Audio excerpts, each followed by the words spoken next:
Una notizia bomba è arrivata questa sera a Napoli, e i tifosi del Napoli sono già in fermento. Siamo tornati con un altro elettrizzante aggiornamento sul nostro amato club. Come sempre, il nostro impegno è quello di portarvi le informazioni più recenti e d'impatto da dietro le quinte. Prima di tuffarci in questo argomento scottante, non dimenticate di lasciare il vostro like e di abbonarvi per rimanere aggiornati su tutto ciò che accade nel mondo del Napoli. Oggi abbiamo una rivelazione che sta scuotendo i corridoi del club e che sta creando un vero e proprio scompiglio tra i tifosi.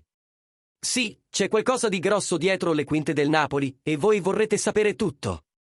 Il nome sotto i riflettori è quello di Angelo Bonni, attaccante del Parma, che ha attirato l'interesse della dirigenza del Napoli dopo una stagione eccezionale. Giovane, forte e con una buona presenza in area di rigore, Bonni corrisponde al profilo ricercato da Giovanni Manna per rinforzare la rosa di Antonio Conte. L'idea è quella di preparare un attacco più completo e competitivo. E Bonni piace per le sue caratteristiche fisiche e il suo potenziale di sviluppo. C'è però un ostacolo: il Parma chiede 20 milioni di euro.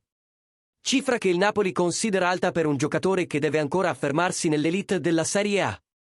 Secondo quanto riportato dal Mattino, l'agente del Parma, Federico Pastorello, dovrebbe incontrare il consiglio di amministrazione del Napoli nei prossimi giorni. Il club è interessato, ma vuole negoziare una cifra più realistica. La strategia del Napoli è chiara: costruire una squadra equilibrata tra giovani ed esperienza.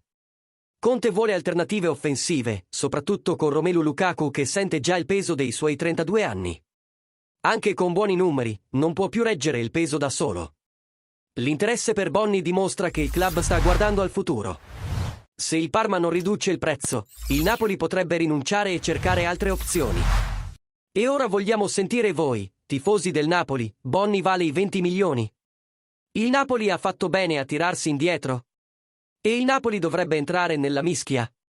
Commentate qui sotto.